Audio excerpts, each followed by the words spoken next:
शरीरात किडनी हा सगळ्यात महत्त्वाचा भाग असून किडनीचे कार्य म्हणजे शरीरातले अतिरिक्त पाणी आणि घाण बाहेर काढणे। किडनीच्या कार्यात कोणताही अडथळा आल्यास आपल्याला गंभीर आरोग्य समस्यांना तोंड द्यावे लागू शकते आणि ते शरीरासाठी फार धोकादायक ठरू शकते। जेव्हा किडनी खराब होते तेव्हा शरीरात घाण किंवा पाणी जमा व्हायला सुरुवात होते।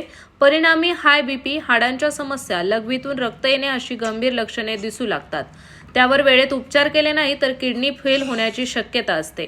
जाणून घेऊया किडनी खराब होण्यापूर्वी रात्री शरीरात नेमकी कोणती लक्षणे जाणवतात। काही व्यक्तींना रात्रीत लघवीला जाण्याची सवय असते, मात्र जर तुम्हाला सतत लघवीला होत असेल तर ही किडनीची समस्या असू शकते। किडनी खराब झाल्याने शरीरातल्या पाण्याचे संतुलन बिघडू शकते, त्याने रात्रीत तहान लागू शकते। हे किडनी खराब झाल्याचे संकेत असू शकतात। किडनी खराब झाल्यास लघवीला गेल्यास त्या मार्गात सूजन येऊ शकते, त्याने लघवी करताना वेदना आणि जळजळ होऊ शकते। लघवीतून रक्त येणे हे किडनी किंवा स्टोन सारख्या गंभीर समस्यांचे लक्षण असू शकते।